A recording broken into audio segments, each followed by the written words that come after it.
이번 수련회 주제가 뭐죠? 네. 이 청소년들 어제부터 하면서 이제 많이 익숙해졌을 텐데요. 어 이 소명하면 우리가 보통 청년 청소년들 세대의 이렇게 수련회 단골 주제이긴 합니다. 소명. 왜냐하면 그 청년 청소년 나이가 이제 직업이라는 주제를 인생의 중요한 선택을 조금씩 인제 가까이 가고 있는 나이 때문에 소명이라는 주제가 굉장히 중요한 고민거리이긴 하거든요. 그런데 소명이라는 주제가 반대로 장년부에게는 관심이 없는 주제이기도 합니다. 근데 우리가 어제 배웠죠? 소명은 뭐가 아니라고요? 소명은 직업이 아니라고. 그러니까 소명은 직업보다 훨씬 더 큰 이야기입니다. 직업은 그저 내 몸에 걸치는 옷 같은 거고, 소명은 나라는 존재 그 자체라고 이야기했습니다. 내가 왜 이 땅에 살아가는지 그 존재 그 자체가 소명이고, 직업은 그때그때 바꿀 수도 있고, 또 때로는 나에게 맞는 직업을 통해서 하나님 앞에 일을 할 수 있는 그러한 옷과 같은 거다라는. 하나님께서 나를 창조하실 때 이미 나한테 주셨고, 내 삶을 살아가는 전체, 청년 때까지가 아니라 결혼하고 아기 낳고 살면서 죽는 그 순간까지, 모든 순간, 인생의 모든 순간을 통해서 하나님께서 이루어 가시는 놀라운 계획을 소명이라고 합니다. 그래서 직업에는 은퇴가 있지만 소명에는 은퇴가 없습니다. 그래서 우리 여기 있는 장년부분들도 사실은 소명은 이제 무관심해야 될 주제가 아니라, 오늘도 지금도 내가 살아가면서 죽을 때까지 내가 붙잡아야 될 것이 소명이라는 거죠. 여러분, 벌써 굉장히 오래된 이야기 같은데 올해 초에 겨울에 무슨 일이 있었는지 아십니까? 동계올림픽이 있었습니다. 기억나시나요? 몇 년 전에 있었던 것 같죠? 올 초에 있었습니다. 그 동계올림픽에서 최가온 선수가 있었습니다. 혹시 기억나시나요? 최가온 선수 기억나시나요? 고등학생의 나이로 이 세계적인 올림픽 무대에서 한국인 최초로 이 설상 무대에서 금메달을 목에 건 선수입니다. 심지어 이 선수가 금메달을 따는 그 과정이 순탄치 않았습니다. 아주 큰 부상을 당했어요. 근데 그 부상을 딛고 마지막 시도에 1등 점수를 딱 차지하면서 이 선수가 금메달을 따게 되죠. 자, 이런 이 청소년 청년들이 TV에서 부모님과 함께 이렇게 보면서 응원하다가 저 선수가 이렇게 딱 금메달 따면 같이 막 박수 치다가 어느 순간 부모님의 눈빛이 좀 예사롭지 않다는 걸 느끼죠. 그러면서 부모님이 이렇게 갑자기 막 박수 치다가 하면서 우리에게 한마디 합니다. 뭐라고 하죠? 야, 쟤 좀 봐. 너보다 동생인데. 야, 너랑 비슷한 또래인데. 쟨 벌써 세계적인 대회에 나와가지고 금메달을 따는데. 라고 하면서 옆에 누워서 핸드폰하고 게임하고 있는 우리들을 볼 때 부모님이 참 이렇게 한숨을 쉬게 되죠. 여러분, 이런 말 들으면 어때요? 이런 말을 부모님이 딱 했을 때 우리 여기 있는 학생들은 어떤 마음이에요? 마음이 아파요. 네, 착해요. 그죠? 목사님 같으면은 부모님께 이랬을 것 같아요. 어, 엄마 아빠도 금메달 못한 것 같은데 왜 나한테 이렇게 이야기해? 라고 대받아쳤을 것 같아요. 물론 이런 말은 입 밖에 꺼내봐야 그날 하루가 좋을 게 없다는 사실을 알기에 지혜롭게 여러분이 얘기하지 않는 거라고 생각이 됩니다. 우리는 우리 삶에 이런 장면들을 볼 때 저 사람은 특별하고 나는 평범하다라는 것을 깨닫게 되죠. 그러면서 하나님이 내 삶을 통해서 일하신다. 하나님의 뜻이 나의 삶을 통해서 이루어진다. 이런 엄청 거대한 이야기를 들었을 때 굉장히 멀게 느껴집니다. 근데 저 사람은 하나님의 뜻을 보여줄 수 있겠지. 근데 나는 아닌 것 같아. 라는 생각을 하게 되는 거예요. 내가 전업주부로 하루 종일 빨래하고 설거지하고 밥하고 애기 보고 이렇게 살면서, 아니면 또 평범한 회사원으로 매일 똑같이 회사 갔다가 지친 몸으로 집에 와서 자고 또 회사를 일어나서 가야 되는 그런 똑같은 삶을 살다 보면 나에게 하나님의 뜻, 하나님의 계획 이런 것들이 되게 멀게만 느껴지는 게 사실입니다.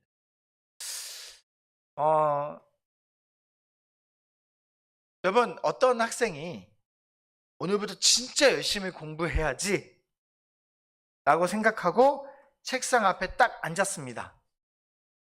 자, 그리고 그 학생이 그날부터 정말 매일매일 그 결단한 대로 열심히 공부하면 어떻게 되는 거예요? 평범하지 않은 길을 가게 되는 거죠. 평범하다는 건 뭐예요? 거의 대부분 90% 가까운 사람들이 오늘부터 진짜 열심히 공부해야지 라고 생각하지만, 진짜 열심히 공부하려고 앉으면 그때 때마침 생각나는 것들이 있죠. 오늘따라 그 친구의 표정이 굉장히 어두웠던 것 같은데 무슨 일이 있었나? 갑자기 생각나서 그 친구에게 문자를 보냅니다. 야, 너 무슨 일 있어? 오늘 표정이 안 좋던데? 그랬더니 그 친구가 맞아, 나 요즘에 고민이 있어. 그래서 그 친구에게 전화를 겁니다. 그리고 잠이 들 때까지 그 친구의 고민을 상담해 주다가 잠이 드는 거예요. 자, 이 친구의 성적은 올랐을까요? 안 올랐을까요? 오르지 않았겠죠. 이 친구의 성적표는 별로 좋을 수가 없을 겁니다. 잘해봐야 그냥 반에서 중간 정도 하는 성적이 나왔을 수도 있겠죠. 성적표에 쓰인 숫자로 보면 이 학생은 그리 대단한 학생이 아닌 것처럼 보일 수 있습니다. 그런데 이 친구에게는 성적표에는 절대 표시되지 않는 대단한 능력이 있는 친구예요. 그 친구는 어떤 능력이 있는 걸까요? 그 친구는 관계 공감 능력이라는 아주 놀라운 능력이 그 친구에게 탁월하게 들어있는 겁니다. 성적으로 봤을 때는 평범할지 모르지만 관계 공감 능력은 압도적인 탁월성을 갖고 있는 사람인 거예요. 관계 공감 능력, 한마디로 말하면 친구의 마음을 알아주는 능력입니다. 이건 아무나 가질 수 있는 능력이 아니죠. 관계 공감 능력은 학교 성적표에는 절대 반영되지 않습니다. 우리는 이 친구의 성적표만 보면 평범해 라고 결론을 내릴지도 모릅니다. 하지만 이 친구는 사실 어마어마한 능력을 가지고 있는 거예요. 오늘날 한국 학생들이 1등하면, 학교에서 1등하면 가장 많이 가지는 직업이 뭘까요? 1등? 전교에서 1등, 반에서 1등, 전국에서 막 상위 0.1%가 되면 그 친구들이 보통 꿈꾸는 직업이 뭘까요?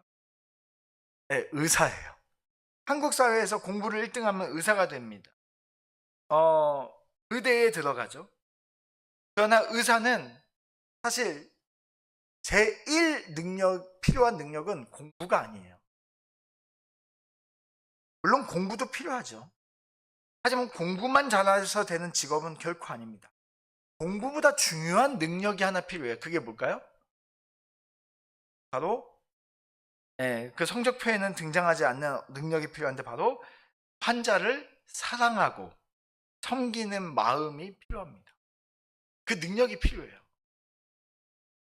만약에 환자를 사랑하고 섬길 마음이 전혀 없어요. 근데 의사를 하면 돈을 많이 벌 수 있다는 이유 때문에 만약에 의사가 된다 그러면 어떻게 될까요? 의사가 될 수 있을까요, 없을까요? 의사는 되죠. 좋은 의사가 될 수 있을까요, 없을까요? 좋은 의사는 될 수 없습니다. 자, 교사가 된다고 봅시다. 성적이 돼서 교사가 됐어요. 자, 그런데 학생들을 사랑하는 마음이 없어요. 그러면 어떻게 되는 거죠? 교사는 될 수 있어요. 그러나 좋은 교사는 되기 어렵죠. 여러분, 우리의 삶에 무엇인가를 이루어 갈 때 우리에게 필요한 능력이 이렇게 단편적이지 않습니다. 우리의 성적표에는 우리의 삶에 필요한 모든 능력을 다 담아놓지 않아요.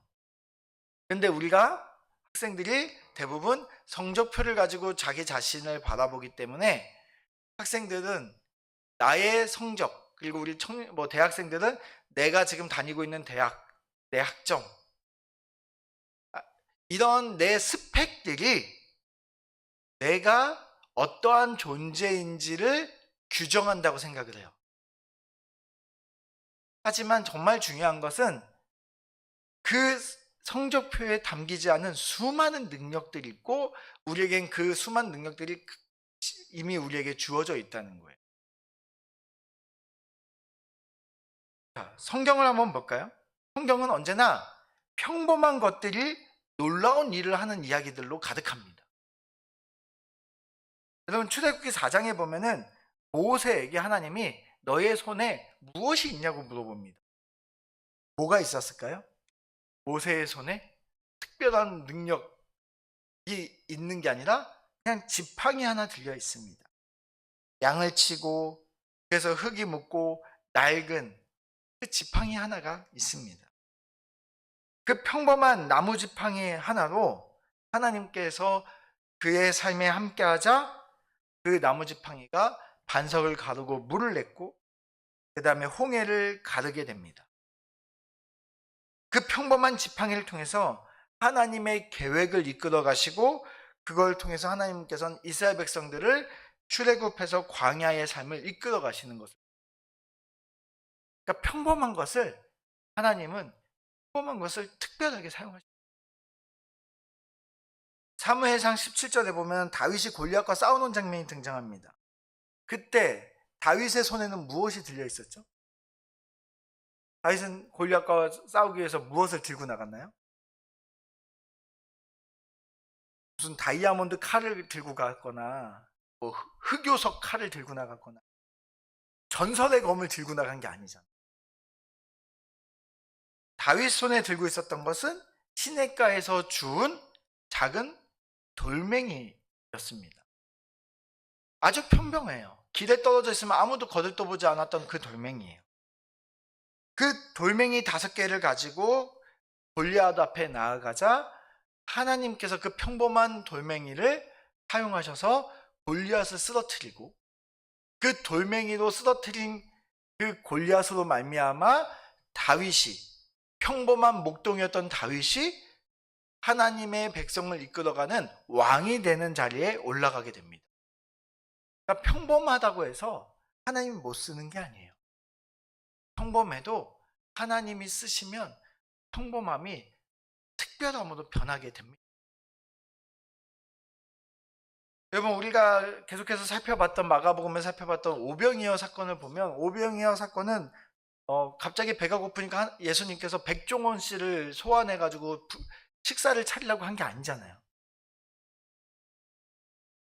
그 화려한 잔치를 예수님께서 말씀하신 게 아니라 예수님의 손에 들린 어린아이의 작은 도시락이었습니다. 물고기 2마리와 보리떡 5개라는 아주 평범한 도시락을 예수님께서 사용하셔서 하나님 나라의 놀라운 진리를 선포하시고 가르쳐 주시고 보여주셨죠.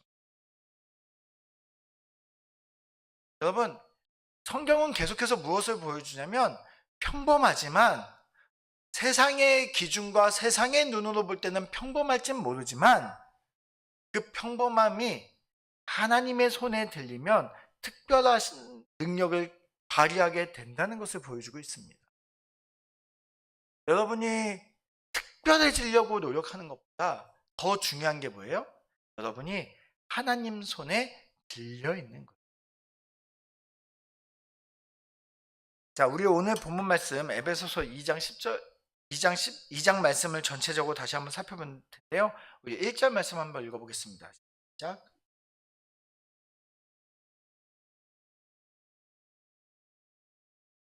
네, 여기 보니까 우리에게 뭐라고 이야기하냐면요. 우리는 죄와 허물로 이미 죽었던 존재라고 이야기를 합니다. 이 죽었다라는 표현이 어떤 의미냐면, 여러분 물에 빠져가지고 허우적대고 이제 점점 사람이 힘이 빠지면서 결국엔 그 물에 들어가서 죽게 되겠죠. 그러니까 물에 빠지면 아무리 대단한 사람도 오래 못 버팁니다. 결국에는 죽습니다. 우리가 죄에 빠져서 스스로 헤어나올 수 없어 점점점 힘이 빠지고 우리의 젊음과 건강이 빠지고 점점점 우리는 죽어갔던 존재죠. 하나님과 멀리 떨어져 죄에 빠져 생명력이 사라져가고, 그리고 점점 우리는 그 생명력이 없어서 죽음을 향해서 달려가던 존재가 우리라는 것입니다. 그랬던 우리를 하나님이 살리셨어요.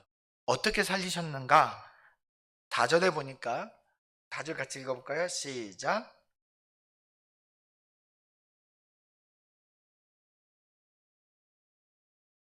우리를 어떻게 살리셨냐면, 먼저 하나님께서 우리를 긍휼히 여기셨습니다. 다시 말하면 하나님께서 우리를 불쌍히 여기셨습니다. 하나님께서 우리를 불쌍히 여기셨고, 그래서 우리를 사랑하셨습니다. 그 큰 사랑으로 인해서 우리를 살리셨어요. 그럼 하나님이 우리를 불쌍히 여기시고 하나님께서 우리에게 보여주신 그 큰 사랑은 무엇이었을까요? 5절에 보니까 같이 읽어볼까요? 시작. 네, 너희는 은혜로 구원을 받은 것이다. 네, 우리는 그리스도 예수님으로 말미암아 우리는 함께 그 허우적대는 바다에서 건져 올림을 받은 거예요. 예수님께서 그 죽음의 바다에 뛰어드신 거죠. 그리고 예수님께서 우리를 대신해서 죽으시고 우리를 살려내셨습니다. 얼마 전 우리 갑자기 불어난 물에 계곡에서 놀던 아이들이 죽는 것을 실제로 청년이 뛰어들어서 아이들을 살리고 그 청년이 죽었죠. 얼마 전에 뉴스에 나왔죠. 여러분, 예수님께서 우리를 위해서 그 죽음의 바다에 들어오셨고 우리를 살리시고 그분이 대신 죽으심으로 말미암아 우리가 구원을 받았어요. 그래서 우리를 이것을 두 글자로 우리는 은혜라고 이야기를 합니다. 우리는 그 예수님의 그 은혜, 나를 대신해서 십자가에 죽으신 그 은혜로 말미암아 우리는 구원을 받았습니다. 8절에 보면 이렇게 되어 있죠. 우리 8절도 같이 읽어볼까요? 시작.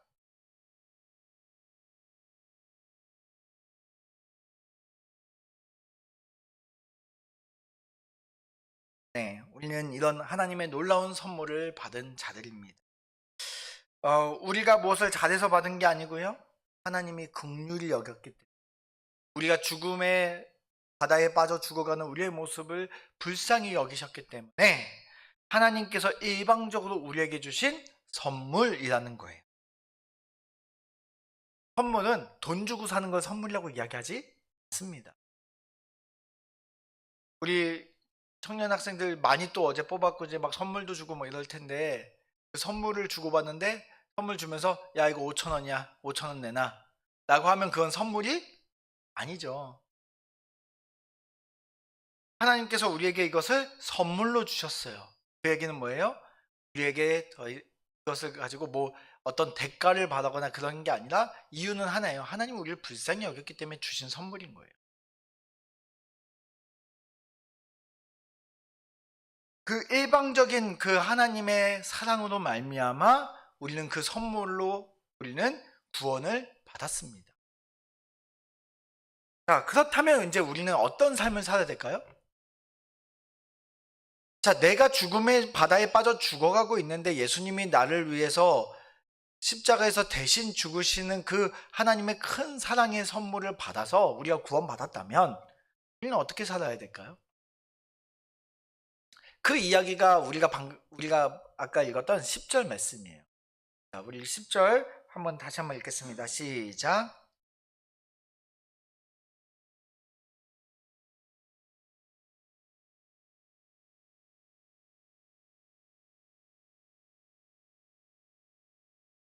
네.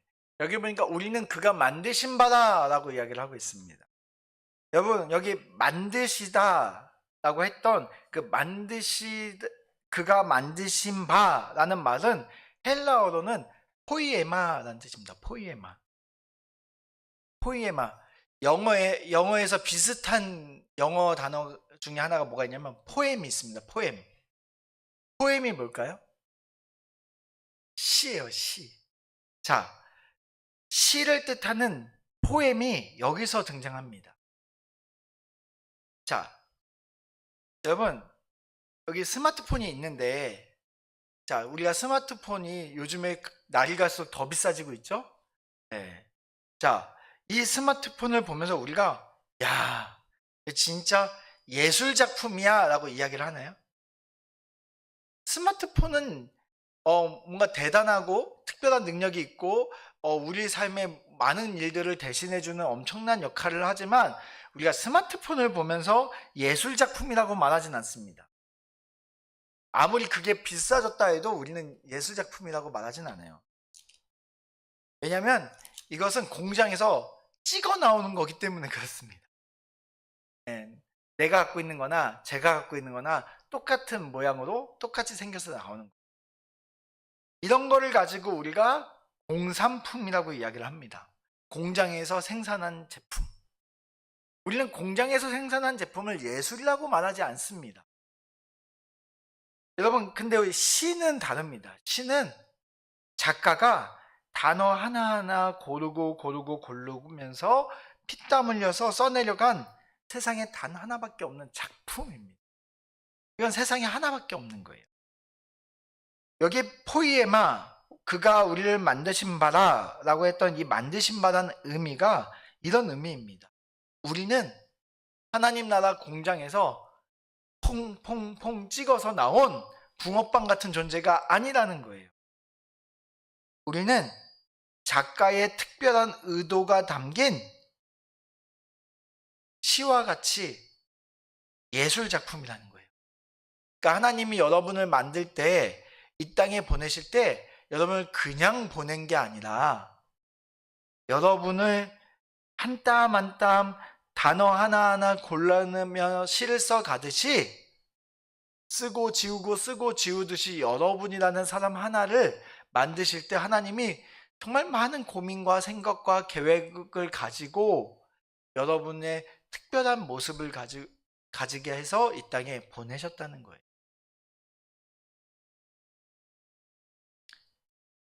여러분, 여기 앞에 보면 이게 뭘로 보이시나요?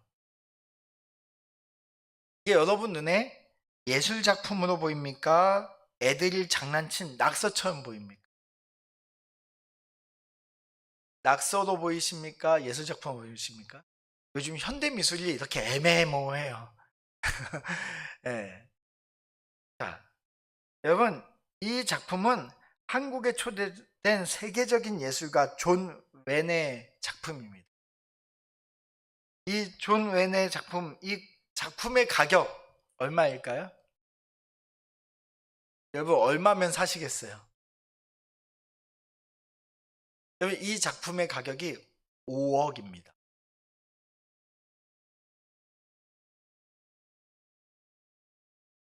여러분, 이 낙서투성이 그림이 그냥 대충 물감을 들이부은 것 같은 이 그림이 5억입니다. 참 저희가 보면 난해하죠. 저게 5억이야? 난해합니다. 이해가 잘 안 되죠. 우리만 난해했던 건 아닌 것 같습니다. 이 그림이 전시되던 중에 한 커플이 이 전시를 보다가 이거 관람객들이 하는 낙서장인가 보다 하고 이 5억짜리 그림에 커플이 와서 그림에다가 물감을 찍어서 낙서를 했습니다. 여기 보면 그 가운데 동그라미 부분이 저 커플이 한 낙서예요. 이 작품 작가가 예술을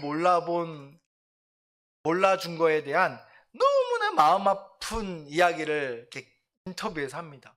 내 이 예술을 몰라주다니 막 이러면서. 여러분, 예술이라는 게 우리가 볼 때 참 난해할 때가 많이 있습니다. 하지만 그 예술 작품이 특별한 것은 그 안에 숨어 있는 작가의 의도가 있기 때문인 거죠. 작품이라는 것을 평가할 때 세상 사람들이 어떻게 보느냐가 중요한 게 아니고요. 작가가 어떤 의도를 가지고 이 작품을 만들었는지가 중요한 거예요. 여러분, 하나님께서 여러분을 창조하셨고 만드셨고, 그 만드실 때 한 땀 한 땀 여러분을 고민하고 썼다 지웠다를 반복하면서 여러분의 인생을 아주 정교하게 아름답게 만들어 놓으셨습니다. 세상이 몰라줄 수는 있어요. 심지어 그 난해함에 나도 내 자신의 가치를 몰라볼 수도 있어요. 하지만 우리 안에는 태어날 때부터 무엇이 숨겨져 있냐면 작가의 의도가 숨겨져 있는 겁니다. 그 작가의 의도, 그 의도가 바로 소명입니다. 왜 나라는 작품을 만들었는가? 그게 소명이에요. 자, 하나님께서 예수님의 피를 흘리시면서 그 십자가에서 죽기까지 그 핏값을 지불하고 우리를 구원하셨습니다. 그 이유는 뭐예요? 우리라는 작품을 너무나 사랑했기 때문이죠. 우리는 허접한 작품이 아니라는 거예요. 정말 하나님께서 정말 고민해서 만든 하나님의 놀라운 작품이기 때문에 세상이 몰라주고 나조차 몰라서 그 죄에 빠져 살아가고 있을 때 하나님께서는 예수님께서 십자가에 죽으시면서까지 우리를 그 작가의 의도를 회복하고자 하셨습니다.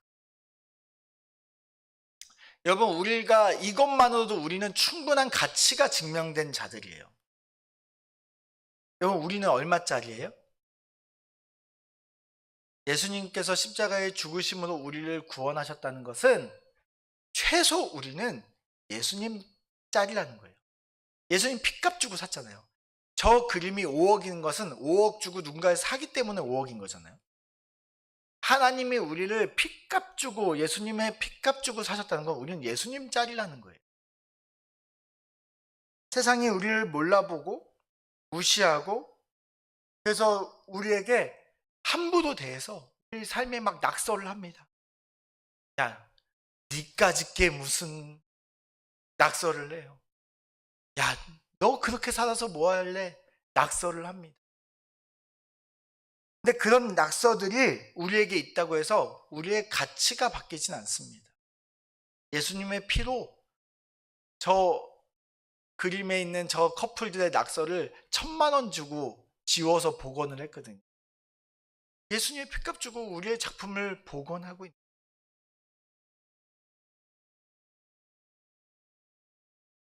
여러분, 우리는 이미 가치가 증명됐습니다. 왜요? 예수님 때문에. 근데 우리는 자꾸 내 가치를 내 능력과 성취로 증명하고 싶어 합니다.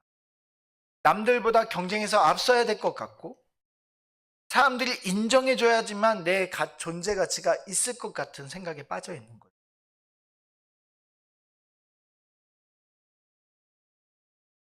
이거는 예수님 안 믿는 사람들의 삶의 방식이거든요. 스스로의 가치를 증명해내려고 하고,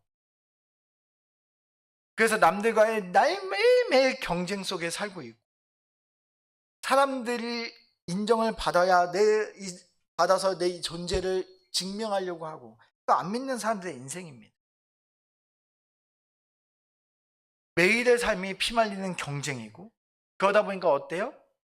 날마다 늘 불안한 삶을 살게 됩니다. 그러니까 맨날 쫓아오는 것 같은 거예요.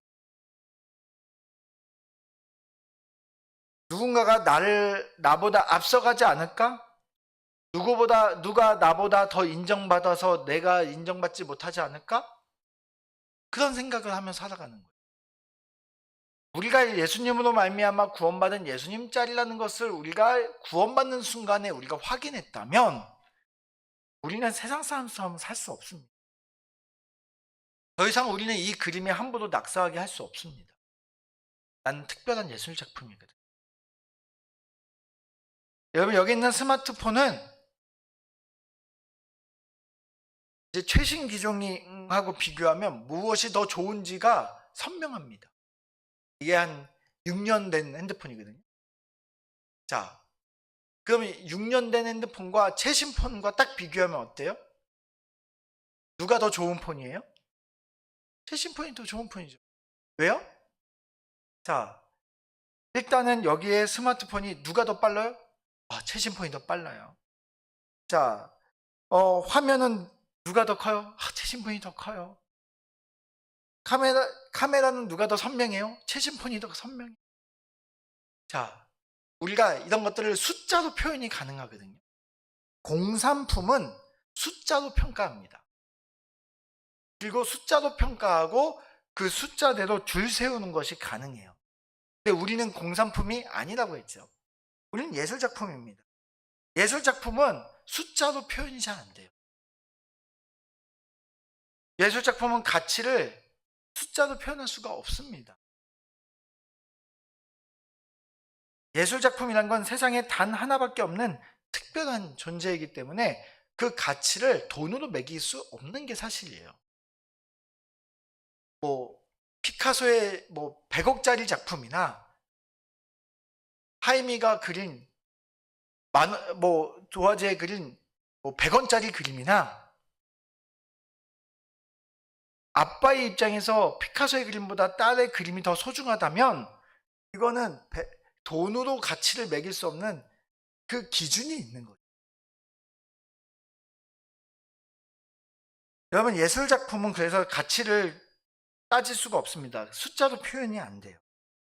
나라는 존재를 예술작품을 하나님이 만드셨다면 나라는 존재를 하찮은 숫자로 표현할 수가 없습니다. 우리는 그 숫자보다 훨씬 더 뛰어나고 영광스러운 존재이기 때문에 그래요. 여러분, 그래서 나의 정체가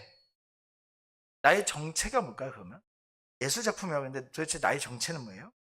나의 정체, 내가 누구인지, 내가 왜 존재하는지 그 이유를 우리가 다시 한번 생각해 보면 우리는 나라는 정체, 내가 왜 존재하고 내가 왜 살고 있는지를 생각해 보면 우리는 아주 특별한 존재라는 사실을, 작가의 의도를 알게 됩니다. 자, 여러분, 여기에 다시 스마트폰을 하는데 살 때 100만 원 가까이 되는 돈을 주고 샀어요. 자, 이걸로 제가 우리 청년단하고도 얘기했는데 이걸로 제가 호두를 깨면 깨질까요? 안 깨질까요? 깨집니다.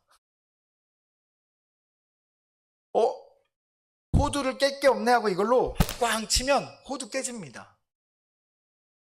자, 근데 제가 이때부터 깨지네, 너를 호두 까기로 임명하겠어 하고 얘를 가지고 아무것도 사용하지 않고 충전도 안 해놓고 그냥 꺼놓은 상태에서 날마다 이걸 가지고 호두를 깨고 있어요. 호두를 먹을 때만 찾아요, 이걸. 그럼 어떻게 되는 거죠?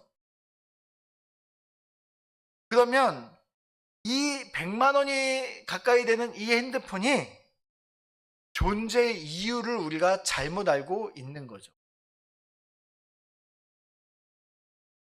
이 스마트폰의 정체성을 우리가 명확히 알고 이 안에 어떤 기능과 어떠한 이 물건을 만든 사람의 의도가 무엇을 우리가 할 수 있게끔 만들었는지를 알지 못하면 우리는 이걸 그냥 호두를 까먹는 데에 낭비하게 됩니다. 여러분, 100만 원짜리 호두 까기가 어디 있어요? 여러분, 우리의 존재의 목적이 뭐라고요? 우리 아까 10절 말씀해 보니까 우리는 선한 일을 위하여 지으심을 받은 자라고 돼요. 하나님은 우리를 그냥 구원 띡 해놓고 버려두시는 게 아니에요. 우리를 예수님 안에서 구원하셨고 우리의 정체성, 우리의 존재 가치, 작가의 의도를 회복해서 하나님의 선한 일을 하도록 우리를 새로 재창조, 새롭게 지으심을 받은 자예요. 자, 그러면 선한 일이 뭘까요? 선한 일. 우리가 선한 일을 위해서 지음 받았다는데 그러면 선한 일이 뭐예요? 선한 일. 여러분, 여기서 말하는 선한 일은 착한 일하고는 좀 다릅니다. 예수님께서 우리를 착하게 살라고 예수님께서 십자가에 못 박혀 죽으신 게 아니라는 거예요. 하나님이 우리를 착하게도 살아야 되지만 우리가 착하게만 살라고 우리를 이 땅에 창조하신 게 아니라는 거예요.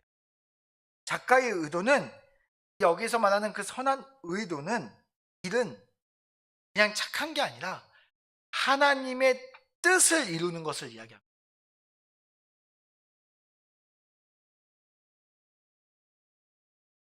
여러분, 내 재능이 있고 내 직업이 있어요.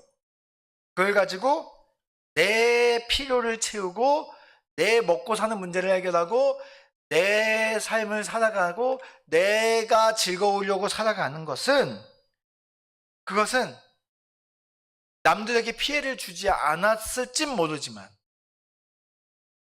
그건 착한 일은 아닌 거예요. 내가 열심히 살고 죄를 짓지도 않고, 그러나 내가 열심히 살아서 내 뜻을 이루고 내 목적을 이루고 내 배를 배불리하고 내 재능을 가지고 내가 열심히 살아서 내 계획을 이루어 가는 것은 나쁜 일인가요? 나쁜 일은 아닐 수 있습니다. 하지만 이것은 하나님의 선한 일이 될 수는 없어요. 여러분, 우리들에게 주어진 이 재능, 직업, 이런 것들은 작가의 의도가 표출되고 있는 겁니다. 왜 작가의 의도가 표출될까요? 하나님의 뜻을 이루기 위해서 표출. 하나님 손에 들린 도구가 되어서 하나님의 뜻, 하나님의 계획에 의해 하나님의 선한 일을 위해 쓰임 받으라고 우리를 만드신 거거든요. 자, 그러면 하나님의 선한 일은 뭘까요? 하나님의 선한 일. 여러분, 하나님의 선한 일은 하나님께서 우리를 만드신 그 목적에 따라, 작가의 의도에 따라 우리가 그리스도 안에서 하나님의 뜻을 이루는 겁니다. 자, 여러분, 그러면 우리에게 선한 일은 내가 가정에서 가족을 사랑하고 섬기며 그곳에 하나님 나라를 이루어가는 것, 그것이 선한 일이죠. 내 자녀가 나의 하나님의 도구된 모습으로 살아가는 이 모습을 통해 내 자녀가 예수님을 믿게 되는 것. 또 만약에 교사가 학생을 가르치는 것, 의사가 환자를 돌보는 것, 직장인이 사업을 정직하게 하는 것, 상처받는 사람들을 찾아가서 만나주는 것, 이것은 우리에게 있는 재능들을 가지고 하나님 앞에 우리가 선한 일을 위해서 쓰임받는 모습들입니다. 우리는 하나님의 손에서 하나님의 선한 일을 위해 쓰임받을 때 우리가 그때 창조된 목적을 발휘할 수 있게 됩니다. 여러분이 저기 높은 단상에서 상을 받고 사람들 앞에 막 플래시를 받으면서 이 모든 건 하나님께 영광이에요 라고 이야기하는 그때 하나님께 영광 돌리는 게 아니고요, 우리의 평범한 삶에서 하나님의 도구가 되어 하나님이 원하시는 뜻을 이루며 살아가는 것, 하나님의 성품을 이 땅에 이루며 살아가는 것, 그것이 하나님의 선한 일입니다. 여러분, 이 세상은 나 혼자 잘 먹고 잘 살려고 서로 길을 쓰고 사는 문화예요. 이러한 세상의 문화에 내 것을 다른 사람을 사랑하고 섬기는 데 사용하는 것, 그런 게 하나님의 선한 의도입니다. 우리 처음 질문으로 돌아가겠습니다. 소명아 나를 찾아줘 라는 이 질문, 이 제목은 결국엔 소명은 내가 노력해서 만들어내는 것이 아니고, 소명은 하나님이 나를 창조하신 이유이자 예수님을 십자가에 못 박혀 죽게까지 하시면서 나를 구원하신 이유입니다. 하나님께서 십자가의 무거운 값을 치르면서까지 나를 통해 하나님의 놀라운 계획을 이루시기를 원하셨던 거죠. 여러분, 성적표에 여러분의 삶이 특별한 숫자가 적혀 있지 않더라도 여러분이 특별하지 않은 존재는, 여러분의 통장에 적혀 있는 숫자가 특별하지 않다고 해서 여러분이 특별하지 않은 존재가 아닙니다. 여러분이 남들보다 좋은 직업, 좋은 직장을 다니지 못하고 좋은 대학을 다니지 못한다고 해도 여러분이 특별하지 않은 존재가 아닌 것은 아닙니다. 여러분이 인생에서 실패를 한다고 해도 여러분의 가치가 떨어지는 것은 아닙니다. 남들에게 자랑할 만한 젊음이 있거나 여러분이 자랑할 만한 건강이 없어도, 젊음이나 건강이 없어도 여러분이 여러분을 만드신 하나님의 그 작가의 의도, 그 의도를 오늘 여러분의 삶 가운데서 발견할 수만 있다면 여러분에게 주어진 평범한 숫자는 의미가 없습니다. 작가의 의도가 여러분의 삶을 특별한 삶으로 이끌어가게 됩니다. 소명아 나를 찾아줘는 그 압도적인 하나님의 그 부르심을 발견하고 오늘 나의 삶 속에서 내가 오늘을 어떻게 살아야 되는지를 발견하는 일. 여러분, 소명은 그래서 직업이 아닙니다. 오늘 여러분이 살아야 되는 이유입니다. 여러분, 오늘을 어떻게 살아가고 있습니까? 여러분의 삶 속에서 이렇게 같이 기도했으면 좋겠습니다. 하나님, 제가 만들어가는 인생이 아니라 하나님이 이미 내 삶에 작가의 의도로 넣어주신 그 의도를 하나님, 내가 발견하게 하여 주시옵소서. 오늘 우리를 지으신 그 작가의 손에 나를 다시 올려드리기를 원합니다. 그리고 그 작가가 나를 그분의 손에 들고 그 작가의 능숙한 손으로 내 평범한 하루를 연주해 가실 때 우리의 삶이 정말 놀라운 특별한 삶으로 하나님께서 일하기 시작하실 것입니다. 그리고 오늘 말씀을 기억하고 여러분, 소명이 이끌어가는 삶을 위해서 날마다 주님 앞에 나아가는 저희 모두가 되었으면 좋겠습니다.